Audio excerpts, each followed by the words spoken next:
안녕하세요. 2025년 지금 우리 눈에 보이지 않는 전선들이 세계 곳곳에 그어져 있습니다.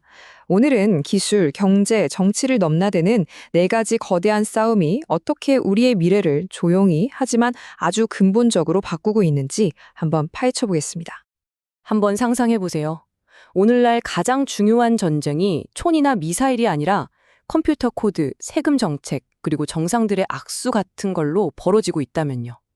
바로 지금부터 실리콘밸리의 코드 경쟁에서부터 서울의 부동산 문제, 그리고 세계 정상들의 외교전까지 겉보기엔 전혀 달라 보이는 이 사건들이 사실 어떻게 하나의 거대한 그림으로 이어지는지 보여드리겠습니다. 자, 오늘 우리가 함께 가볼 4개의 전장입니다. 첫 번째는 AI 기술 패권을 둘러싼 전쟁, 두 번째는 서울의 부동산 전쟁, 세 번째는 한 나라의 과거를 둘러싼 정치적 심판, 그리고 마지막은 세계 무대 위에서 벌어지는 아슬아슬한 외교 게임입니다. 첫 번째 전장으로 들어가 보죠. 바로 AI 패권을 둘러싼 코드 레드 상황입니다. 여기서 우리는 단 하나의 스타트업이 어떻게 세계 최대 기술 기업 중 하나를 그야말로 순식간에 비상사태로 몰아넣었는지 그 뒷이야기를 살펴보겠습니다. 구글 CEO의 이 말을 한번 보세요. 정말 솔직한 고백이죠. 오픈 AI가 먼저 치고 나갔고 우리는 기술이 있었음에도 평판이 무서워서 망설였다는 걸 인정한 겁니다. 바로 이 순간이 구글 내부의 코드레드, 즉 최고 등급의 비상경보를 울리게 만든 거죠. 이 시장 점유율을 보면 구글의 위기가 한눈에 들어옵니다. 막대한 자원을 가진 공룡기업임에도 불구하고 오픈 AI가 압도적으로 지배하는 이 새로운 시장에서 지금 3위로 밀려나 있는 상황인 거예요. 결국 구글은 이런 딜레마에 빠진 겁니다. 수십 년간 쌓아온 신뢰의 아이콘이라는 브랜드를 지키기 위해 완벽을 기할 것이냐? 아니면 경쟁에서 뒤처질까봐 서둘러 시장에 뛰어들 것이냐? 그야말로 아슬아슬한 전략적 줄타기를 해야만 했던 거죠. 1조 2천억 달러. 이게 바로 2030년 생성형 AI 시장의 가치로 예측되는 숫자입니다. 네, 천문학적인 금액이죠. 이 어마어마한 상금을 차지하기 위해서 이렇게 치열한 기업 전쟁이 벌어지고 있는 겁니다. 자, 지금까지가 보이지 않는 코드의 싸움이었다면 이제 두 번째 전장은 훨씬 더 현실적이고 손에 잡히는 이야기입니다. 바로 서울의 부동산 전쟁이죠. 여기서는 단 하나의 세금이 정부의 운명까지 뒤흔들 수 있는 강력한 무기가 됩니다. 이 전투의 한가운데에 있는 무기, 그게 바로 종합부동산세, 우리가 흔히 종부세라고 부르는 세금입니다. 다주택자나 비싼 집을 가진 사람들에게 부과되는 이 세금은요, 단순한 정책을 넘어서서 한국 사회를 둘로 나누는 아주 뜨거운 정치적 뇌관이 되어버렸습니다. 갈등의 핵심은 바로 이 두 관점의 충돌입니다. 한쪽에서는 이 세금이 정권을 위협할 수 있는 정치적 시한폭탄이라고 경고하고요.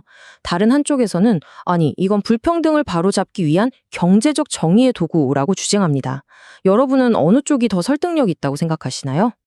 정권 교체의 촉매제가 될 수 있다. 한 분석가의 이 말 한마디가 이 종부세 논쟁의 무게를 정확히 보여줍니다. 이건 그냥 경제 문제를 넘어서서 다음 선거의 판도를 결정할 수도 있는 거대한 정치 게임의 일부라는 거죠. 정책을 둘러싼 전쟁에서 이제 무대를 법정으로 옮겨보겠습니다.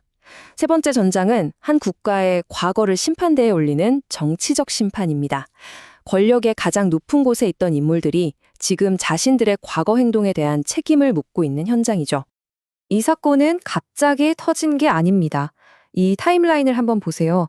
수년 전에 제기됐던 권력 남용 의혹이 어떻게 조사를 거치고 또 특검을 거쳐서 오늘날의 이 대규모 법정 다툼으로 이어졌는지 그 흐름을 한눈에 알 수 있습니다. 이건 그냥 추상적인 정치 공방이 아닙니다. 이전 정부의 국무총리, 법무부 장관 같은 최고위직에 있던 실존 인물들이 이제 법의 심판대 위에서 자신의 과거에 대해 직접 답을 해야 하는 아주 현실적인 문제인 거죠. 자, 이제 시야를 확 넓혀서 마지막 전장으로 가보겠습니다.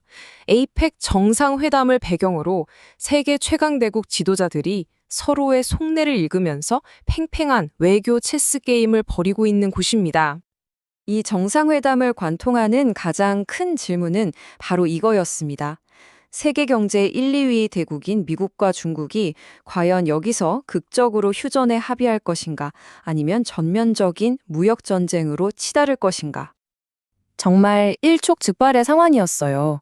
정상회담 직전까지 미국은 100% 관세라는 폭탄을, 중국은 핵심 광물 수출 금지라는 강력한 카드를 만지작거리면서 서로를 위협했죠. 그야말로 벼랑 끝 외교였습니다. 하지만 결국 양측은 벼랑 끝에서 한 발씩 물러섰습니다.